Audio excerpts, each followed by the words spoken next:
नमस्कार दोस्तों, स्वागत है आपके अपने YouTube चैनल संस्कृत अड्डा पर।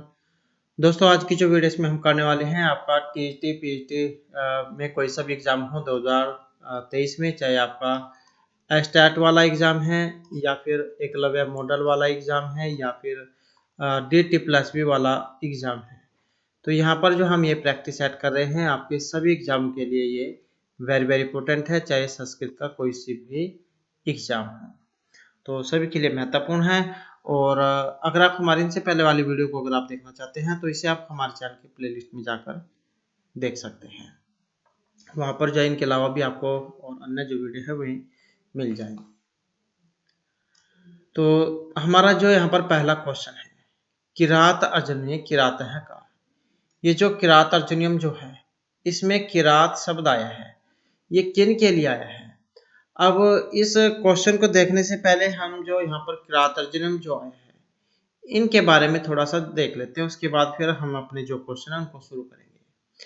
तो किरात अर्जुनियम की बात करें तो यहाँ पर किरात अर्जुनियम महर्षि जो भारवी है इनके द्वारा रचित है। किरात अर्जुनियम, किरात जो है यहाँ पर भगवान जो शिव है उनके लिए इस शब्द का प्रयोग किया गया था और अर्जुन इसके नायक द्रौपदी नायिका है। और भारवी जो है इनके द्वारा रचित है। उपनाम क्या था महर्षि भारवी का, तो इनका जो उपनाम है ये आतपत्तर भारवी था। आतपत्तर भारवी, तो ये इनका जो है उपनाम था।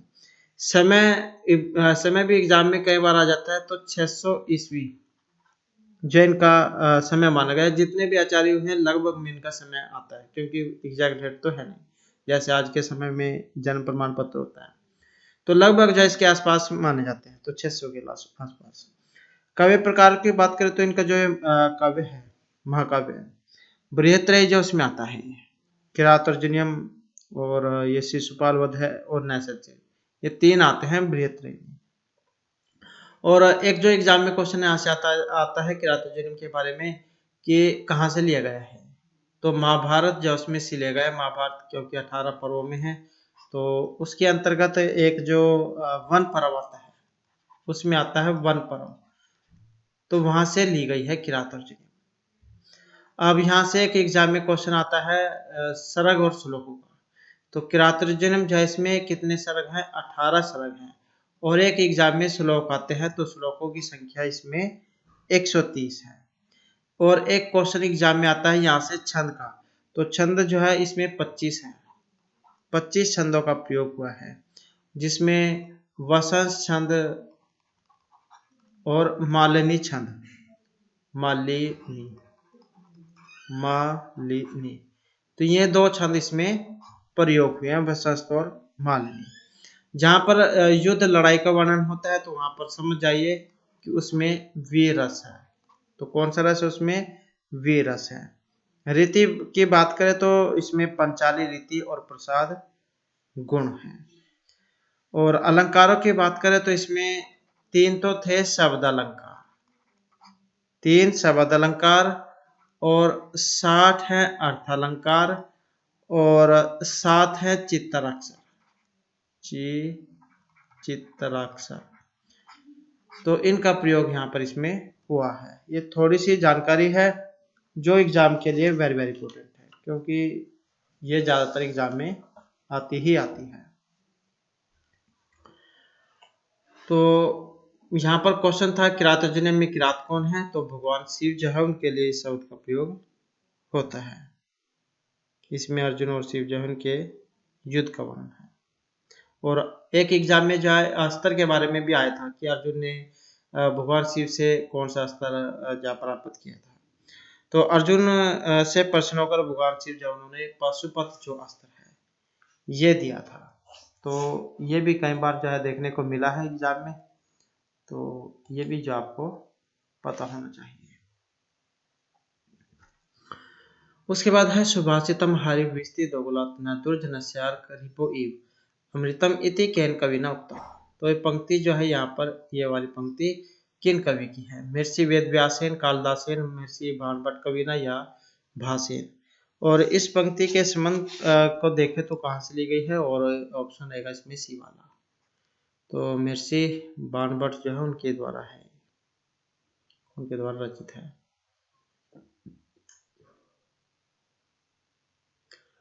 नेक्स्ट आ जाता है सर्वथा न कंचन सपृच्छन्ति शरीर धर्माणु ओक्तापः कस्मात् ग्रंथात् एतत् वाक्यमधीतम्। तो ये पंक्ति जब इसके बारे में पूछा गया है।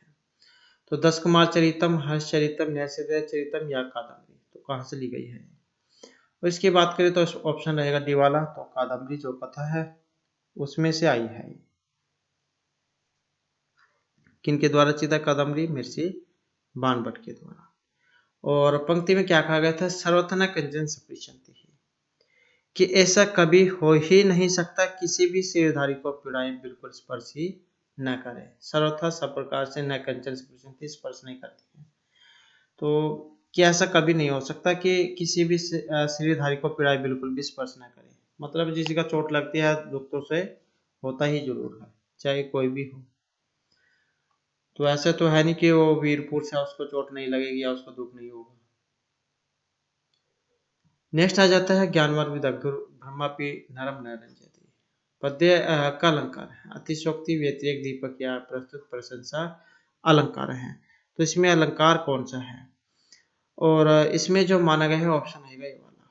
तो यहाँ पर अतिशयोक्ति, अतिशयोक्ति अलंकार, अतिशय उक्ति अतिशयोक्ति, जहाँ पर किसी बात को बड़ा चढ़ाकर उसका वर्णन दिखाया जाता है, तो वहां पर होता है ये अतिशयोक्ति अलंकार, जहाँ पर किसी वस्तु का लोक सीमा अतिक्रांत अतिशय पूर्वक वर्णन किया गया हो। उसके बाद आ जाता है नीति शतक। ये जो नीति शतक है इसमें आया है श्लोक, इसमें जो श्लोक हैं ये कितने हैं। तो 50 है, 55 है, और शतम या फिर द्विशतम, कितने हैं इसमें। तो यहाँ पर देखें तो जो हमारा इसमें आंसर ऑप्शन रहेगा सी वाला। तो शतम, यहाँ से भी आप वैसे नहीं पता लगता है, तो शतम मतलब 100, नीति की 100 बातें बताई गई है, 100 कथाएं हैं इसमें, 100 श्लोक हैं। और महर्षि भर्तृहरि इसके अलावा इन्होंने 3 शतक लिखे थे, नीति श्रृंगार और वीरा के शतक, इसलिए इन्हें शतक त्रयी के नाम से भी जाना जाता है। नेक्स्ट आ जाता है उत्तरामचरिते अंका संति। ये जो उत्तरामचरित है इसमें अंक है सप्त, अष्ट, षट या फिर 10। तो कितने हैं इसमें अंक। उत्तर रामचरितम जो श्री रामायण के उत्तरार्ध बाद की कथा का इसमें वर्णन है, महर्षि भगवती के द्वारा रचित है। और अंकों की जो यहाँ पर संख्या है जो ऑप्शन ए में है, तो कितनी है यहाँ पर अंकों की संख्या, ये 7 है। और जो 7वां अंक है ये गर्भांक है, गर्भांक से नाम से जाना जाता है इसको, और पहले वाले को चित्रदर्शन के नाम से। और महर्षि भगवती जो उनको कौनस का कवि कहा गया है। उसके बाद आ जाता है छायांकस्य योजना वर्तते। छाया अंक जो है इसकी योजना है महावीर चरित, मालती माधव, मृच्छकटिक या उत्तरामचरित। तो छाया अंक की योजना है, या कह सकते हैं कि छाया अंक जो है यहाँ पर एक अंक है, तो ये कौन से वाला है छाया अंक।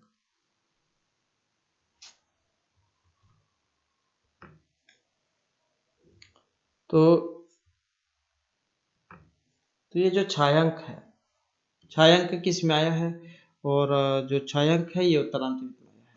अब छायांक कौन से अंक को कहा गया है, जो इसमें तृतीय जो अंक है तो उसको कहा गया था छाया अंक, जिसमें सीता जो उनको छाया के रूप में दिखाया गया था।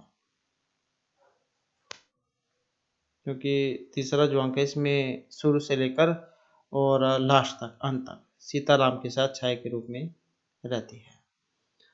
उसके बाद है पदमास्ति। योग्यताकांक्षा शक्तियुक्तम सुप्तिगंतम संधिसमाश्रितम या अर्थवद प्रत्यय। तो यहाँ पर पद है, ये क्या होता है। हमने जब संज्ञा प्रकरण किया था तो उसमें एक सूत्र आया था सुप्तिगंतम पदम, ऑप्शन बी वाला। तो जिसमें बताया गया था कि जो सुबंत और तिगंत होते हैं उनकी क्या है पद संज्ञा होती है। सुबंत जो ये शब्द रूप जो होते हैं राम का जैसे शब्द रूप है इनको कह देते हैं सुबंत। और जो ये धातुएं होती है पठती, पढ़ता, पठंती, तो ये धातुएं इनको कह देते हैं तिगंत। तो सुबंत और तिगंत इनमें पद संज्ञा करता है। शुभ तिङन्तं पदम्। उसके बाद है अधोलिखितेषु वृद्धि संज्ञकः नास्ति। अब यहाँ पर जो इनमें वृद्धि संज्ञक जो नहीं है, अ, ओ, औ, ऐ, तो वृद्धि संज्ञक कौन सा नहीं है? अब यहाँ पर जो इसमें नहीं है, जो ऑप्शन बी में है ओ, तो ये नहीं है। और वृद्धि संज्ञा करने वाले सूत्र कौन से हैं? वृद्धि संज्ञा कौन सा करेंगे, वृद्धि कौन सा करते हैं? तो वृद्धि रादेच जो सूत्र है ये करेंगे वृद्धि संज्ञा, वृद्धि रेचि से वृद्धि होती है। वृद्धि रादेच, वृद्धि राद एच, वृद्धि आदि एच, मतलब वृद्धि आत और एच, आत और एच जो ये वृद्धि संज्ञक होते हैं। प्रत्याहार जो होते हैं, जब प्रत्याहार हमने किए थे तो उसमें इनके बारे में किया था कि ये एच प्रत्याहार कौन कैसे बनते हैं। तो आ, आई, औ इनकी होती है वृद्धि, लेकिन जो ओ है इसकी नहीं होती। फिर इसकी क्या होती है? इसकी गुण संज्ञा होती है। अब गुण संज्ञा अध्ययन गुण जो सूत्र है उसके द्वारा होती है गुण संज्ञा।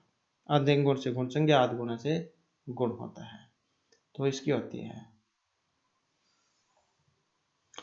उसके बाद आ जाता है नेक्स्ट हमारा, नेक्स्ट में है उपदा संज्ञा केन सूत्र। उपदा संज्ञा किस सूत्र के द्वारा होगी? परस्य निकर्ष संहिता हल अनंतर से हो गया है। कृत तदि समासश्च या हल अंत्यात पूर्व है। उपदा संज्ञा किस सूत्र के द्वारा होती है? तो उपधा संज्ञा करने वाला जो यहाँ पर सूत्र है जो ऑप्शन डी में है, हलो अंत्यात पूर्व उपधा, ये सूत्र है जो क्या करेगा? उपधा संज्ञा ये करेगा।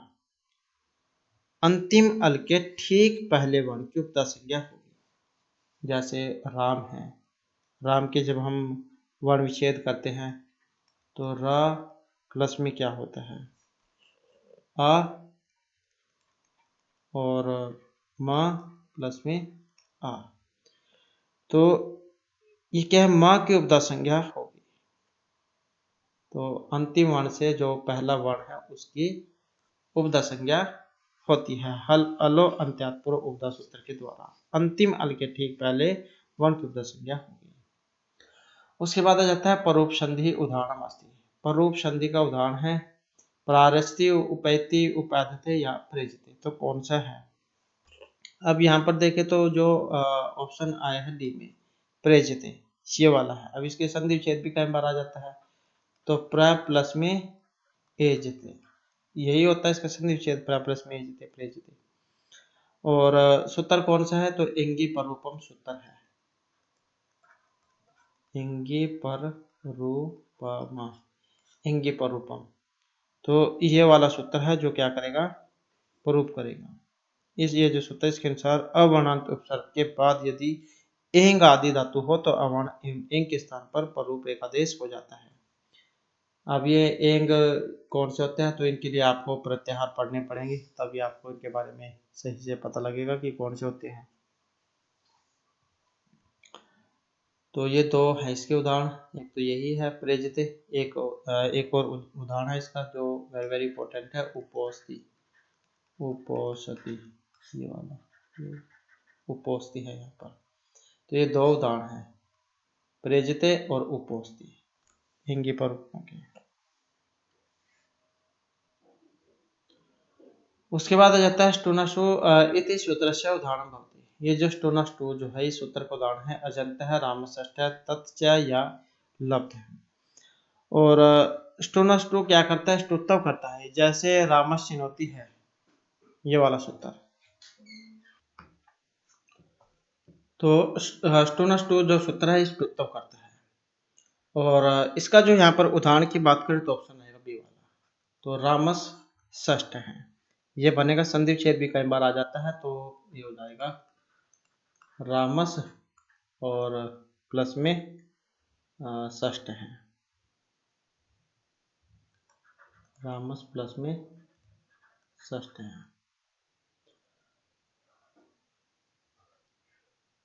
ये क्या करेगा? सकार और त्वरक, जो सकार और जो त्वरक है इनको सकार और त्वरक योग होने पर सकार और त्वरक कर देंगे। तो ये जो सा है इसको ये वाला, ता को टा कर देता है। तो स्टोनास्टो जो सूत्र है स्टोत्तव करता है, जैसे स्टोनास्टो सूत्र है जो सचुत्तव करता है, और ऐसे ही रामस षष्ठ है, और ऐसे ही रामस टीकते, रामस प्लस में टीकते, रामस टीकते। उसके बाद आ जाता है नेक्स्ट हमारा नित्य नपुंसकलिंग एकवचनी समासयाम होती है। नित्य नपुंसकलिंग के एकवचन में समास होता है। द्वंद्व द्विगुः अव्ययभाव या बहुव्रीहि समास है। तो नित्य नपुंसकलिंग एकवचन में कौन सा समास होगा? समास की बात करें तो ऑप्शन रहेगा सी वाला, तो अव्ययभाव वहां पर समास इसमें होता है। इसके अलावा जो देखिए द्वंद्व द्विगु में भी होता है, वैसे तो उसमें समार अर्थ में होता है नपुंसकलिंग। नेक्स्ट आ जाता है हमारा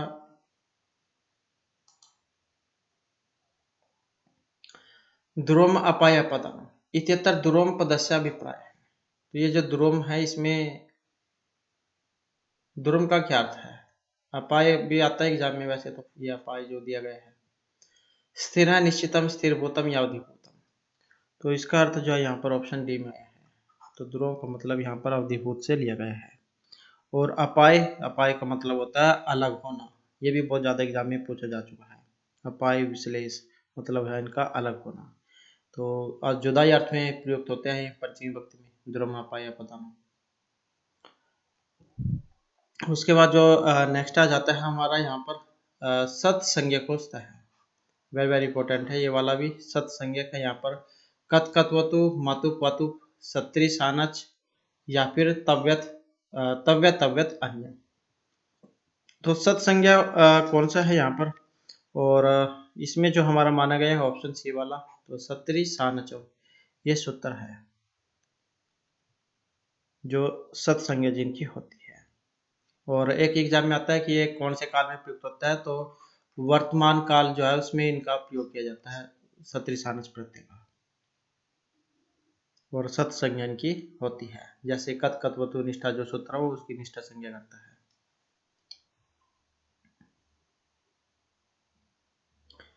उसके बाद आ जाता है मातृ शब्द से तृतीय विभक्तो एक वचन रूपम होती है। मातृ शब्द का तृतीय विभक्ति एक वचन में रूप कौन सा बनेगा? मातृणा, मातृया, मात्रा या मातृ। तो मातृ शब्द है, मातृ का मतलब क्या होता है? माता। जैसे पितृ का मतलब पिता, तो ऐसे मातृ माता, तो मातृ शब्द रूप है यहाँ पर माता वाला। तो और तृतीय विभक्ति एक वचन में कौन सा वाला बनेगा? तो माता मातरो मात्र है, मात्र मात्रो मातृ है, मात्रा मातृभ्यम मातृभ्य। तो मात्रा जो है यहाँ पर जो ऑप्शन सी में आई है, तो यही क्या है हमारी तृतीय एक वचन की है, मातृ मातृभ्याम मातृभ्य। उसके बाद आ जाता है नेक्स्ट हमारा, नेक्स्ट में जो है यहाँ पर पठ धातु है। अब पठ धातु विधिलिंग प्रथम पुरुष और द्विवचन का रूप आपने बताना है कौन सा है। पठ, पठताम, पठेताम या पठत। तो पठ धातु जो है ये पढ़ने अर्थ में है, और विधिलिंग अर्थात चाहिए अर्थ में, प्रथम पुरुष द्विवचन में। तो इसका जो यहाँ पर रूप बनेगा ऑप्शन सी वाला बन जाएगा, क्योंकि विधिलिंग चाहिए अर्थ में है, तो पठेताम यहाँ पर बनेगा। पठेत, पठेताम, पठेयु, पठेहे, पठेतम, पठेत, पठेयम, पठेव, पठेम। उसके बाद आ जाता है नेक्स्ट हमारा, नेक्स्ट में तेन पाठ है पठ्यते प्रयोग अस्ति। तो तेन पाठ है पठ्यते। अब वाच्य जो होते हैं तीन होते हैं, एक कर्तरी, एक कर्म और एक भाव। कर्तरी और भाव ये तो दोनों है सेम, इन क्योंकि इनमें दोनों में कर्म नहीं होता है, तो ये कर्मवाच्य है, इसमें कर्म होता है। तो तेन पाठ है पठ्यते ये प्रयोग है, और किसमें प्रयोग है? तो ये जो ऑप्शन बी में है उसके द्वारा पाठ पढ़ा जाना चाहिए। तो कर्म वाच्य जो है इसमें हो जाएगी। तो जब वाक्य में कर्म की प्रधानता होगी तब कर्म वाच्य होगा, और जो कर्म वाच्य सदा सकर्मक धातु में होता है उसमें क्रिया सदैव आत्मनेपद में होगी। और कर्म वाच्य में कर्ता में तृतीय विभक्ति और कर्म में प्रथमा होती है। तो कर्ता कौन है? ये है इसमें कर्ता, तो इसमें क्या है? तृतीय विभक्ति आई है। और जो कर्म है, कर्म में क्या है? प्रथमा है। तो 3 1 ये आपने कर्म में याद रखना है। तो जो प्रथमा है, प्रथमा जो कर्ता कारक है उसमें तृतीय विभक्ति और कर्म में प्रथमा होगी। और कर्ता के पुरुष और वचन का क्रिया पर कोई प्रभाव नहीं पड़ता है। तो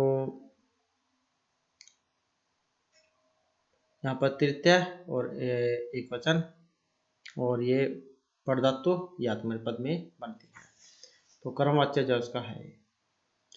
उसके बाद आ जाता है नेक्स्ट हमारा, नेक्स्ट में है एकोनविंशति हिंदी में कथ्यते। ये जो एकोनविंशति जो है इसको हिंदी में कहेंगे, हिंदी में क्या कहा जाता है इसको, और हिंदी में क्या देते हैं 19। 19 आप हिंदी में क्या देते हैं 1 कम 20, तो ये वही है 1 कम 20, 20 में 1 कम, एकोनविंशति 1 कम 20। उसके बाद आ जाता है नेक्स्ट हमारा, नेक्स्ट में संयोग संज्ञा भविष्यति। अब संयोग संज्ञा होगी द्विस्वरियों मध्य। संयोग संज्ञा किन की होती है, दो स्वर के, वाक्यों के, व्यंजन के या दो पदों के बीच में। तो संयोग संज्ञा कहाँ पर होती है, संयोग संज्ञा करने वाला सूत्र कौन सा है, पहले तो ये भी आपको पता होना चाहिए। एक संज्ञा प्रकार में हमने पढ़ा है, उसमें आया था हलो अनंतरा संयोग है, जो संयोग संज्ञा करता है। अचो से अव्यवहित हल जो है ये संयोग संज्ञक होते हैं। तो दो व्यंजनों के मध्य में संयोग संज्ञा होती है, अजबीर भविता हला संयोग संज्ञा शिव हो। तो दो किसके बीच में होगी, दो व्यंजनों के मध्य में ये होती है।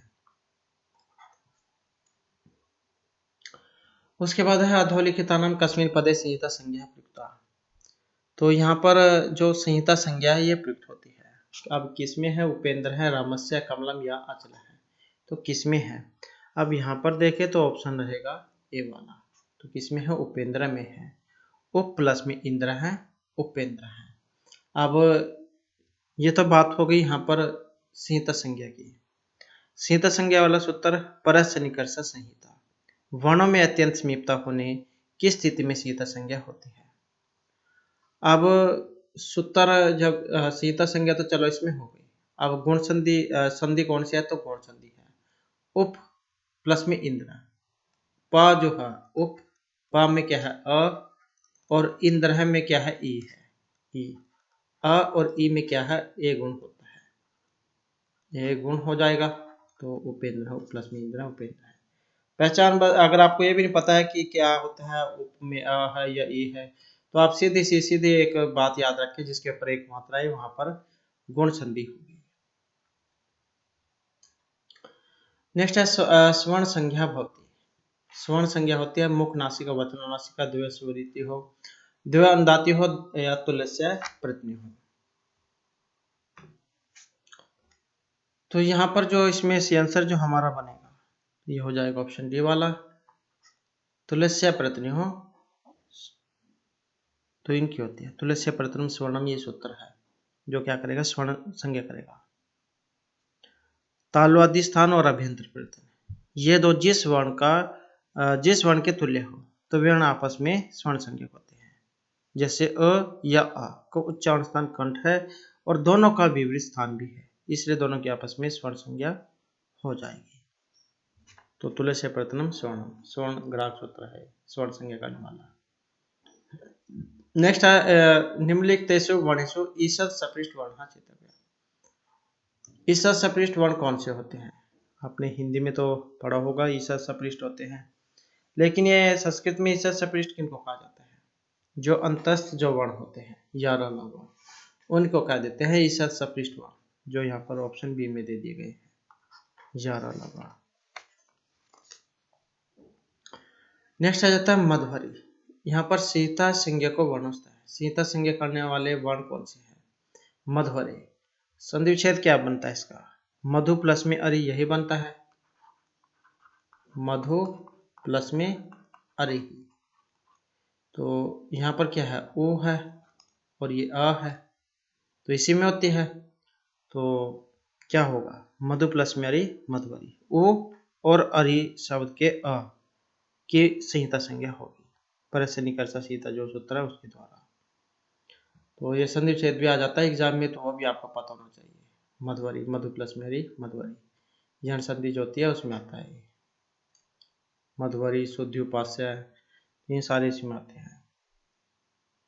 उसके बाद आ जाता है अजबीर व्यवहिता हल है, हल संधि। संयोग संज्ञा, पद संज्ञा, महाप्राण संज्ञा या सवर्ण संज्ञा कौन सी है? और इसमें रहेगा ऑप्शन ए वाला, अजभिर्भविता हला संयोग संज्ञा स्यु।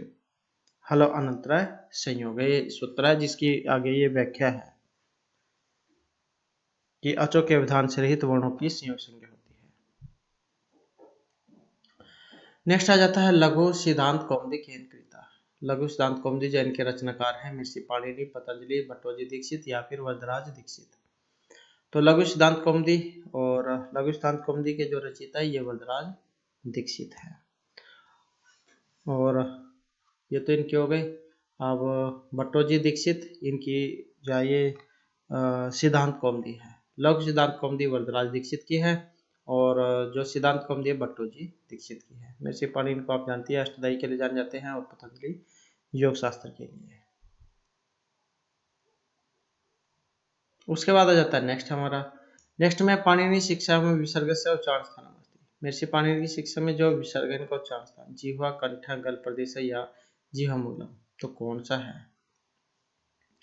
अब यहाँ पर देखें तो इसमें जो ऑप्शन सी है कंठ, इनको माना गया है। अकोह विसर्जन नाम कंठ है, अकवर्ग है और विसर्ग का उच्चारण स्थान कंठ से होता है। उसके बाद आ जाता है स्वर्ण स्थान संज्ञक का प्रत्यय कति। स्वर्ण स्थान संज्ञक प्रत्यय है सप्त, नव, चतवार या पांच, तो कितने हैं? अब यहाँ पर देखें तो हमारा सही आंसर आएगा ऑप्शन डी वाला। तो स्वर्ण ग्राहक प्रत्यय ये 5 माने गए हैं। सु, औ, जस, अम, औ। सु, औ, जस, अम, औ। उसके बाद है यहाँ पर स्वर्ण संज्ञा सूत्र, स्वर्ण संज्ञा करने वाला अका स्वर्ण दीर्घ दीर्घ होगा, अनुदित स्वर्ण से च प्रत्यय, तुलस्य प्रथम स्वर्णम या रि वर्ण्योर मिथा सवर्णम वाच्यम। तो स्वर्ण संज्ञा करने वाला जो सूत्र है ऑप्शन सी में दिया गया है, तुलस्य प्रथम स्वर्ण। और अका स्वर्ण दीर्घ से तो दीर्घ ही होता है। और ये जो रि जो है ये वाला, ये री और लिरी की स्वर्णता याद करता है, वार्तिक है। उसके बाद आ जाता है निषेध विकल्पी हो संज्ञा। निषेध और विकल्प इनकी संज्ञा होती है। अब इनकी संज्ञा उपधा, परिभाषा, विभाषा या प्रतिपादिका, और इसमें जो माना गया है ऑप्शन बी वाला, तो इनकी होती है विभाषा संज्ञा। न वेती विभाषा सूत्र है जो ये क्या करता है, विभाषा संज्ञा। निषेध और विकल्प को विभाषा कहा जाता है, इनकी होती है निषेध और विकल्प की। न वेती विभाषा सूत्र आपने याद रखना है। तो ये सूत्र आपने याद रखना है, न वेती विभाषा। उसके बाद जो नेक्स्ट हमारा यहाँ पर इद द्वैध वचनम प्रातिपदिकम शुभ प्रगृहम या फिर तथिता है। तो इद द्वैध द्विवचनम ये क्या सूत्र करता है? और इसमें रहेगा हमारा ऑप्शन सी। तो क्या करता है, ये प्रगृह जो संज्ञा है ये करता है, इद द्वैध वचनम प्रगृहम, प्रगृह संज्ञा करता है। किन की करेगा? दीर्घ इकारांत जो है और द्विवचन वाले हैं उनकी करता है। हरि एतौ विष्णु इमौ गंगेमौ, तो उसमें करता है। उसके बाद है अग्निचित इत्यत्र उपधा संज्ञा अस्ति। अग्निचित जो इसमें उपधा संज्ञा है इत समुदाय की, चित समुदाय की, ता की या ची वर्ण की। अब यहाँ पर देखें तो ऑप्शन आएगा हमारा टी वाला, तो किसकी है? ये ची वर्ण की है। अग्नि चित, चित में ए वर्ण जो है इसकी उपधा संज्ञा होगी किसके द्वारा? अलो अंत्यात पूर्व उपधा सूत्र जो है उसके द्वारा। अंतिम अल प्रत्याहार से पूर्व वर्ण की उपधा संज्ञा होती है। तो ये जैसे है चित, ता से पहले है जो है इसकी ची की। नेक्स्ट है अपरिक संज्ञा वर्तते। अपरिक संज्ञा होती है प्रत्यय, धातु, प्रातिपदिक या शिष्य कस्यापि। अपरिक संज्ञा होती है और करने वाला सूत्र कौन सा है? अपरिक संज्ञा, अपरिक तयकाल प्रत्यय जो सूत्र है ये करेगा और प्रत्यय में ये होती है। तो एक वर्ण रूप प्रत्यय की अपरिक संज्ञा होती है। जैसे सु है, सु और जस में जो सु आता है, सु में जो ऊ है इसका लोप हो जाएगा, इसका साथ शेष बचता है। ऐसे ही तस्जीव है, इसमें भी ती है, जैसे ती में ई का लोप होकर ता शेष बचेगा। तो त आदि एकाल वाले आदि एकाल प्रत्यय है और इनकी अपनी संज्ञा होती है। तो अपरिक्त एकाल सूत्र है जो अपनी संज्ञा करता है। उसके बाद है सच्युत्तर प्रकरण कतिचित जन पदस्य संधि विच्छेद है स्यात्। सच्युत्तर प्रकरण में कतिचित जना में संधि विच्छेद। अब सुचोत्तर से आप समझ गए होंगे, तो सुचोत्तर जो इसमें लगा क्योंकि वही सूत्र है जो सुचोत्तर करता है। तो इसमें माना गया ऑप्शन बी वाला, कतिचित प्लस में जना, कतिचित प्लस में जना। तो सूत्र लगेगा इसमें सकार तथा त्वरक का सकार और चवरक से योग होने पर, सकार और त्वरक के स्थान पर सकार और चवरक,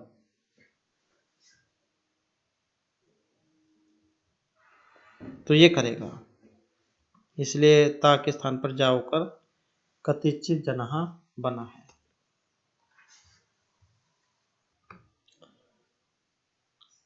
उसके बाद आ जाता है नेक्स्ट हमारा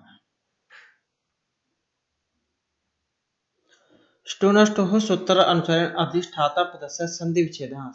ये जो अधिष्ठाता है इसमें संधि विच्छेद, स्टुनष्टु सूत्र लगा है, क्या करता है, ष्टुत्व करता है।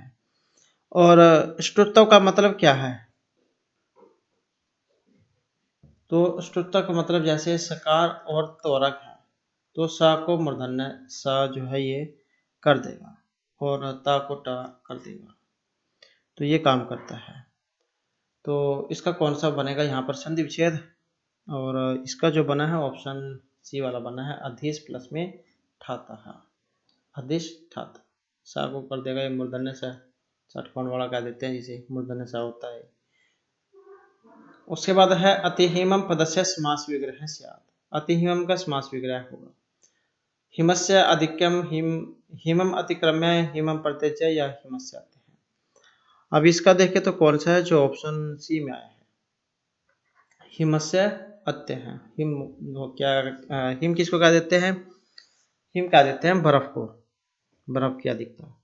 तो और इसमें जो है एक और पूछ लिया जाता है कि इसमें समास कौन सा आया है, शुरू में जहाँ पर अवयव सर्ग होता है तो वहाँ फिर अव्ययभाव समास होता है, तो उसी का उदाहरण है।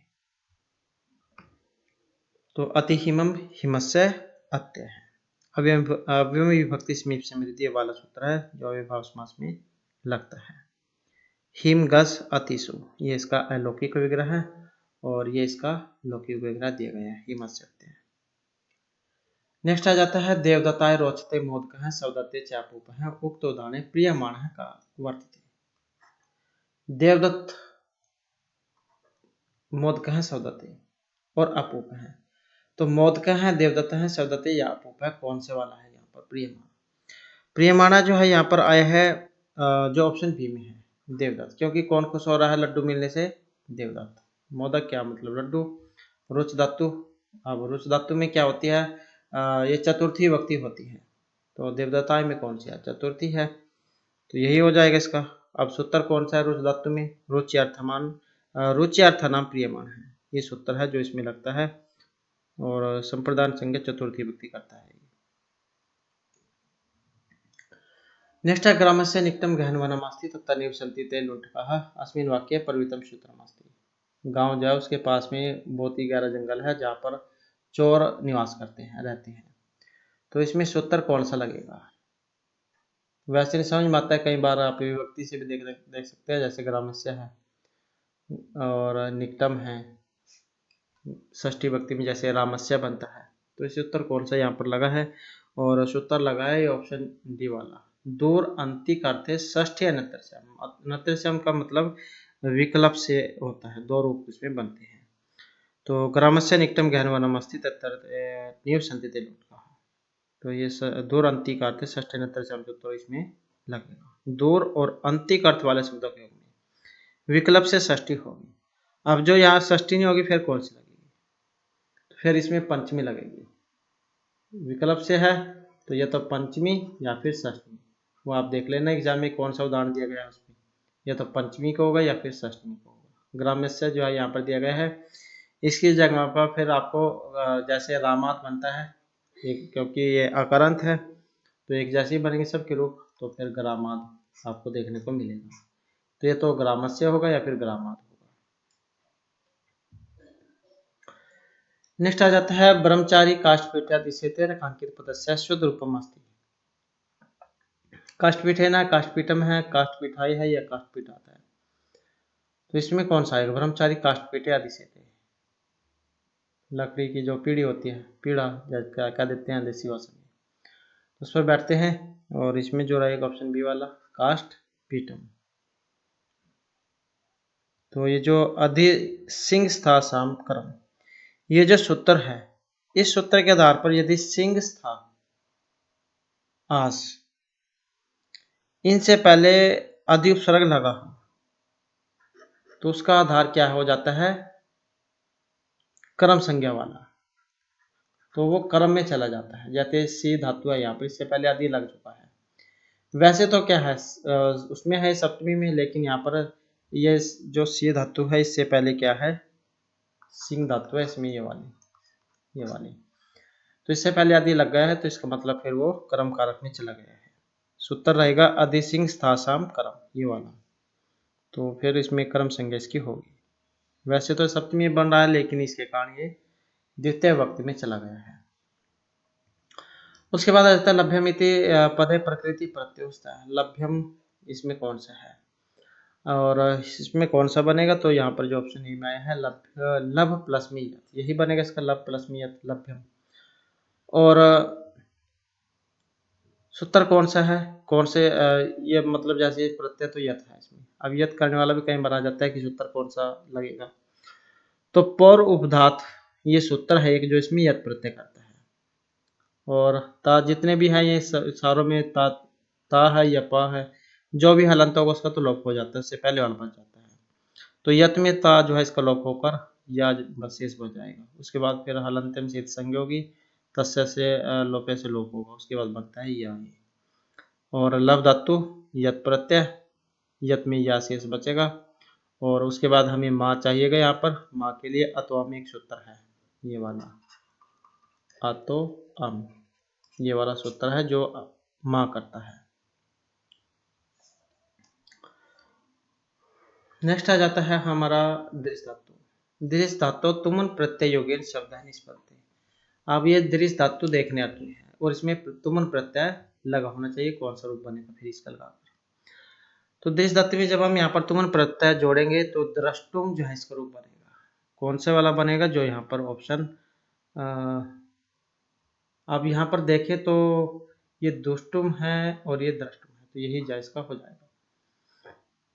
दृश्य धातु तुमन प्रत्यय द्रष्टुम।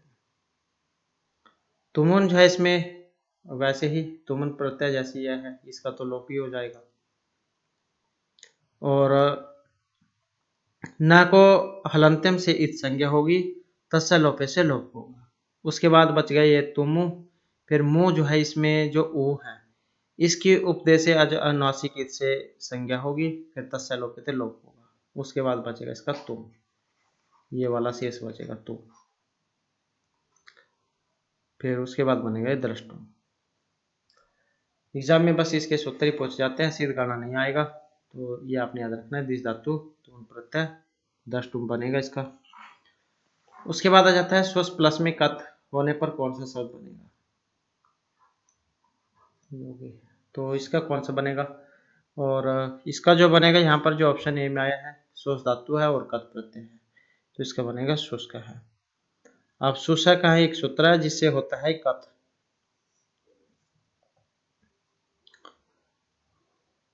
नेक्स्ट आ जाता है शब्द रूपेशो आत्मन पदम अस्ति। इसमें आत्मने पद में है प्रथमा एक वचन, प्रथमा बहुवचन, पंचमी एक वचन या षष्ठी द्विवचन। आत्मने में किस में बना है?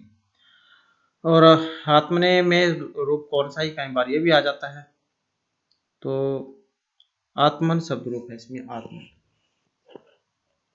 विसर्ग का टाकर अगर हम ये लगाते तो ये वाला रूप है आत्मा, आत्मा कह देते हैं जिसे। तो आत्मना जो बना है ये पंचमी में बना है, जो ऑप्शन बी में दी गई है। शब्दरूप हमने हमारे द्वारा हाल ही में किए गए हैं, शब्दरूप धातुरूप, उनको भी आप पढ़ सकते हैं, तो वहाँ पर मिल जाएंगे सारे के सारे। तो रूप कैसे बनेगा इसका? आत्मा आत्मानव आत्मान है, आत्मनम आत्मानव आत्मन है, आत्मना आत्मभ्यम आत्मभि आत्मने आत्मभ्यम आत्मभ्य आत्मन है आत्मभ्यम आत्मभ्य आत्मन है आत्मनो आत्मनम आत्मनि आत्मनो आत्मसु, हे आत्मन हे आत्मानव हे आत्मन है। उसके बाद है पातुमन प्रथम विशति जलम, यह आ जाता है, ये बताना है इसके कहाँ से ली गई है और इसका जो संबंध देखे तो इनमें किससे रहेगा। ऑप्शन सी में जो आया है अभिज्ञान शकुंतलम, उसमें से लिया गया है। और महर्षि कालिदास जो उनके द्वारा रचित है, और चतुर्थ जो अंक है उसमें आई थी पंक्ति वाली श्लोक है, पातुम न प्रथमे विशति जलम युष्म स्वेक्तेषु, कि तुम्हें जल पिलाने के बाद ही जो जल को ग्रहण करती थी। तो इस प्रकार के श्लोक है। और शकुंतला की विदाई के अवसर पर आज वह शकुंतला अपने पति घर को जा रही है, सभी उसे जाने की आज्ञा दी। उसके बाद है कथाम परमतः प्रथम कृताम इत्यादि उत्तराम चरिते रघुवंश अभिज्ञान शकुंतला कटी। तो इस पंक्ति का जो संबंध है ऑप्शन आएगा सी से, तो ये भी क्या है अभिज्ञान शकुंतलम जो उसमें से ली गई है।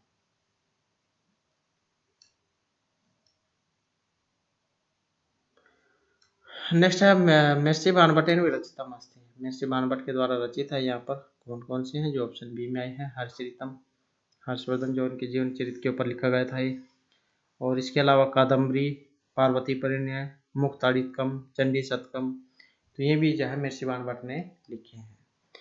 उसके बाद कथांतर्गत कस्य ग्रंथ से गणना होती है, कथा के अंतर्गत दशकमाचरितम हर्षचरितम कादम्बरी अभिज्ञान शकुंतलम। अब यहाँ पर देखें तो हमारा जो इसमें आंसर है ऑप्शन आएगा बी वाला। तो ये कादम्बरी जो है कादम्बरी की है। सुखनास उपदेश का जो वर्णन है ये कादम्बरी जो कथा इसके पूर्वार्ध में है, और कादम्बरी कथा इसको दो भागों में बांटा गया था, पूर्वार्ध और उत्तरार्ध में, और इसमें 3 जन्मों की कहानी का वर्णन है। नेक्स्ट आ जाता है अधस्ताना युग्मानाम समचिंतालकम, तो इनका करना है सही मिलान। अब सही मिलान करने में इनका कौन सा बनेगा, ऑप्शन डी वाला हो जाएगा। तो मिलान करके देख लेते हैं। तो जैसे वेणी संहार है यहाँ पर किन के द्वारा रचित है, तो जो भट्ट नारायण है इनके द्वारा रचित है। और स्वप्नवादत्तम महर्षि भास ने जो 13 नाटक लिखे थे तो उनमें से है। अभिज्ञान शकुंतलम महर्षि कालिदास की है, और उत्तरांचरित महर्षि भगवती की, जिनको कौन रस का कवि माना गया है। उसके बाद है तत्तरपि च चतुर्थंक तत्तर श्लोक चतुष्टयम इत्युक्ति समगच्छते। तत्तरपि वहां पर भी जो चौथा अंक है, चौथे अंक में भी जो 4 श्लोक है उनको महत्वपूर्ण माना गया है। तो इस प्रकार का श्लोक ये कहाँ पर आया है, मृच्छकटि के वेणी संहार उत्तरांचरित या अभिज्ञान शकुंतला, तो ये आया है अभिज्ञान शकुंतला में। या सत्याध्याय शकुंतला असमान साधु विचिंत्य, और भर्तुश्लाघे स्थित गिणी पदम, ये नहीं है, ये है सुश्रो गुण कुरु प्रिय सखी, और भूतवा चिराई। तो इस प्रकार के 4 श्लोक आए थे।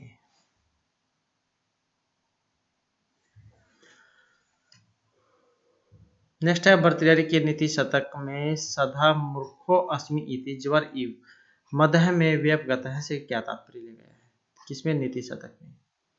मूर्खता ज्वर है, मदमस्त हाथी मूर्ख होता है, मूर्खता मद है, बुद्धिमान की स्मरण में आने पर ज्ञानी होने का नशा उतर जाता है। तदा मूर्खो अस्मि इति ज्वर इव मदह में व्यपगत है, तो इसका जो मतलब है जो ऑप्शन डी में दिया गया है कि बुद्धिमानों के संपर्क में आने पर ज्ञानी होने का नशा उतर जाता है। उसके बाद आ जाता है नेक्स्ट हमारा अधोंकितेषु उपदेशेषु शकुंतलस्य प्रसिद्ध श्लोक चतुष्टयम न गणयति। अब यहाँ पर वे जो 4 श्लोक थे उनके बारे में आ गया है, तो ये एक नहीं है इनमें।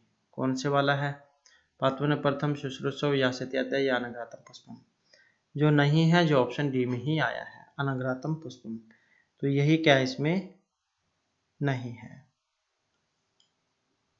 उसके बाद आ जाता है नेक्स्ट हमारा लोको नियमित इव आत्म दशांतरेषु श्लोकोऽयं तिष्ठति मृच्छकटिके मेघदूते रघुवंशी या विज्ञान शकुंतले।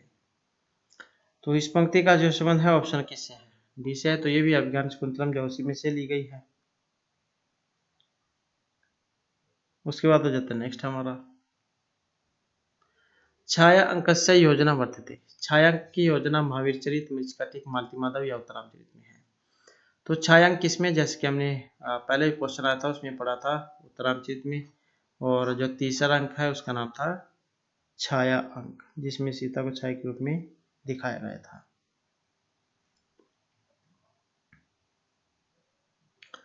नेक्स्ट है दिष्टया अपरिहीन धर्म खलु स राजा उक्तियम उत्तरामचरिते वर्तते अत्र्य वसंत्या तमसाय या सीताया। दिष्टया अपरिहीन धर्म खलु स राजा, और इस पंक्ति का जो संबंध है ऑप्शन डी से रहेगा। तो किनकी है ये? सीता जो है, सीता की है।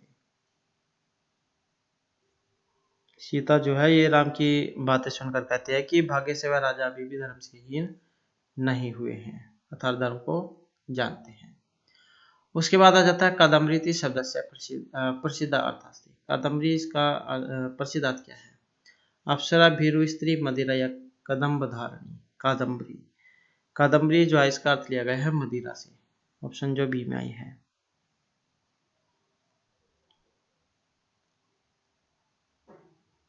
नेक्स्ट है रात्रि गमिष्यति भविष्यति सुप्रभातम भास्वान अनुदेश्यति हंसिष्यति पंकज श्री इत्थम विचिजन्ति कोशगते द्विरेफ हा हंत नलिनी गज उजहार श्लोकस्मिन् कोशगत द्विरेफ पदेन कवे अभिप्राय अस्ति। तो इसका अर्थ क्या लिया गया है? भ्रमर सिंह, अफजल खान, अवर सिंह या औरंगजेब, गौर सिंह। तो यहाँ पर इस पंक्ति का जो संबंध है ऑप्शन किससे है? बी से है। अफजल खान जो है उसमें से है, उनकी है। और कहाँ से लिया गया है श्लोक ये? तो ये श्लोक है शिवराज विजय में से, पंडित अंबिका दत्त व्यास के द्वारा जो रचित है। इसमें एक भावरा जाओ फूल के अंदर बंद हुआ होता है तो वो सोच रहा होता है कि अगली सुबह आएगी और मैं इस फूल में से बाहर निकल जाऊंगा, लेकिन फिर अगले दिन होता इसके बिल्कुल उलट है।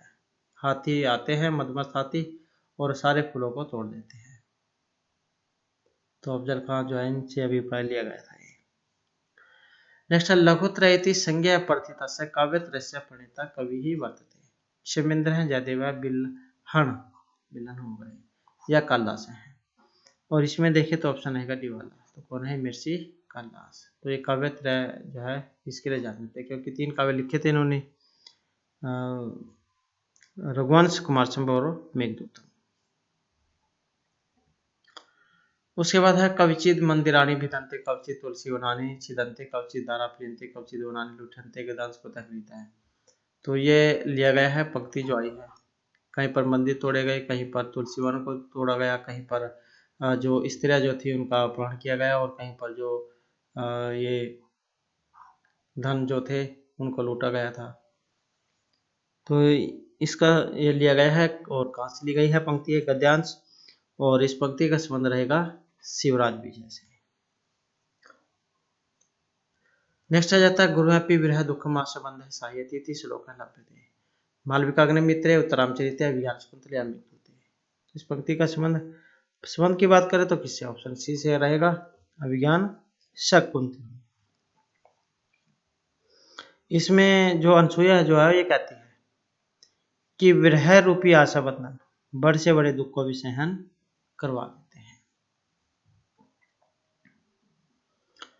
नेक्स्ट आ जाता है कादम्बरी तिर्यक पात्रम रेशम पायन कश्मीर आश्रम में लब्धवान आश्रम रामगिरी जाबाली अगस्त या चित्रकूट आश्रम। कादम्बरी में तिर्यक पात्र में रेशम पायन, और इसमें देखें तो ऑप्शन रहेगा बी वाला। तो ये था जाबाली आश्रम। तो कादम्बरी जो इसमें वैशंपायन सुख को जाबाली आश्रम में आश्रय प्राप्त होता है। जब वैशंपायन नामक सुख प्यास से व्याकुल होकर जल की तलाश में इधर उधर भटक रहा था, तभी हरित नामक ऋषि पुत्र की जो दृष्टि उस पर पड़ती है और वह जाबाली आश्रम से लेकर आ जाता है। उसके बाद शकुंतला कथाया वास्तु उपजीव्यम अस्ति। शकुंतला की कथा जो इसका उपजीव्य काव्य है। ऋग्वेद है, धर्मशास्त्र, सामवेद या महाभारतम। तो इसका संबंध किससे है? ये महाभारत जो उसमें से ली गई है, शकुंतला उपाख्यान में से।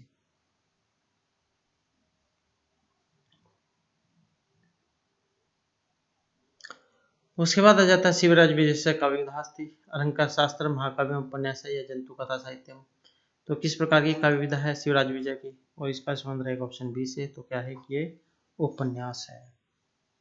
विरामों में है, 12 निश्वास है इसमें।